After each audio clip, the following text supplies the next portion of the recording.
सारे संसार के प्रश्न।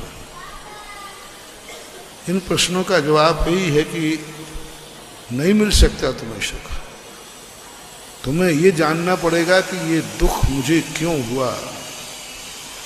मैंने पहले ही कहा, जो जो तुम्हारे लिए दुख हैं वो नियम से दुख तुमने किसी दूसरे को दिए हैं। दूसरे को दुख दिए बिना तुम दुखी नहीं हो सकते हो। इसलिए जब तुमने दूसरे को दुख दिया है तो तुम्हें दुखी होना पड़ेगा। जब तक वो सजा पूरी नहीं होगी तब तक तुम सुखी नहीं हो सकते।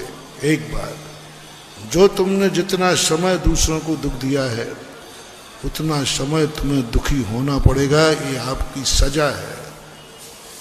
और जिस दिन सजा माफ हो जाएगी, पूरी हो जाएगी, उसके बाद यदि तुम पुनः दूसरों को दुख नहीं दोगे तब तुम सुखी हो सकते हो। जेल से छूटने के बाद फिर तुमने अपराध कर दिया, फिर जेल में डाल दिए जाओगे। इसलिए जिन जिन बातों से तुम दुखी हो, दो चिंतन करो, किसी भी से, कोई धन से, कोई तन से, कोई मन से, कोई पड़ोसी से, कोई परिवार से, कोई बेटों से, कोई पत्नी से, कोई सरकार से, कोई डाकू, किसी से दुखी है। पहला नियम करो, चिंतन करो कि ये दुख मैंने किसी को दिया था, उसकी सजा मुझे मिल रही है।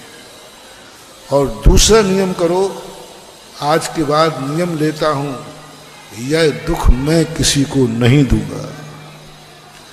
तीसरा चिंतन करो, जो दुख मेरे ऊपर आया है,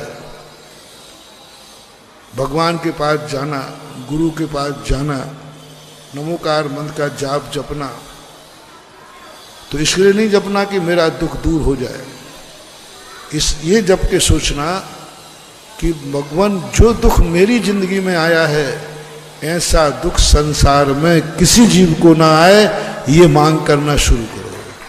तीन बातें। पहला, तुम चिंतन करो तुमने कोई ना कोई अपराध किया है, दुख दिया है किसी को।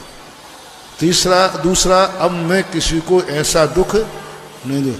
तीसरा, अब जाप बनना शुरू करो कि जो दुख मेरी जिंदगी में आया है, ये तो आ गया, हे भगवान यदि आशीर्वाद देना है तो दो, संसार में मेरा जैसा कोई दुखी नहीं हो। तुम गरीब हो, भावना भाव भगवान संसार में कोई गरीब नहीं रहे।